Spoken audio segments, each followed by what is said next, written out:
আমি দল থেকে পদত্যাগ করছি। একাধিক দুর্নীতির বিষয় আছে। এখানে দলের থেকে ব্যক্তি বড় হয়ে গেছে। সামান্য নিচু স্তরের কর্মীদের কোনো রকম সম্মান নেই। উনি যে এই দলে ছিলেন এতদিন কিভাবে, আমি এটাই ভাবছি। 2021-এর বিধানসভা নির্বাচনের পর আমি জয়েন করেছিলাম তৃণমূল কংগ্রেসে, এবং বর্তমানে আজকে দাঁড়িয়ে 2026 সালের ফেব্রুয়ারি মাসের আজকে 25 তারিখ।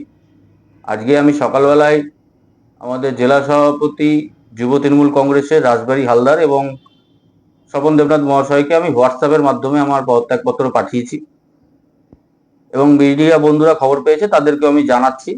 আমি দলের একাধিক বিষয় নিয়ে মানসিকভাবে চিন্তিত, এবং নীতি আদর্শের দিক দিয়ে বিচার করতে গেলে আমি তাদের সাথে মতে মিলছে না, এবং অন্যান্য অনেক বিষয় আছে, সেটা আগামীতে আপনারা জানতে পারবেন। এটাই বিষয়, এই জন্য আমি দল থেকে পদত্যাগ করছি। একাধিক দুর্নীতির বিষয় আছে। এখানে দলের থেকে ব্যক্তি বড় হয়ে গেছে। কিছু বিশেষ ব্যক্তিরা দলের একাধিক পদ হোল্ড করে আছে এবং বিভিন্ন দুর্নীতি করছে। তাদের বিষয়ে কথা বলতে গেলে সেখানে কোনো কর্ণপাত হচ্ছে না। আমার কথা বাদ দিন, সামান্য নিচু স্তরের কর্মীদের কোনো রকম সম্মান নেই। একটা একনায়ক তন্ত্র চলছে পার্টির ভেতরে, বিশেষ করে পূর্বস্থলী দক্ষিণ বিধানসভায় এবং দলের বিভিন্ন প্রান্তে এবং পূর্ব বর্ধমান জেলা জুড়ে। সেক্ষেত্রে আমি এই সিদ্ধান্ত নিয়েছি, আমি এই দল থেকে পদত্যাগ করছি। আমার সমস্ত সাংগঠনিক পদ বিগত সদ্য দায়িত্ব ঘোষণা হয়েছে, আমি জেলা যুব তৃণমূল কংগ্রেসের সাধারণ সম্পাদক হিসাবে, সেই পদ থেকে এবং দলের বিভিন্ন সাংগঠনিক পদ আছে সেগুলো থেকেও আমি পদত্যাগ করছি, এবং প্রাথমিক সদস্য পদ থেকে আমি পদত্যাগ করছি।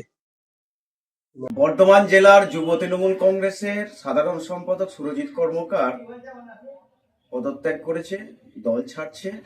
সেখানে উনি কি বলেছেন যে এই দলে ব্যক্তি হচ্ছে বড় আর দুর্নীতির প্রতিবাদ করা যায় না।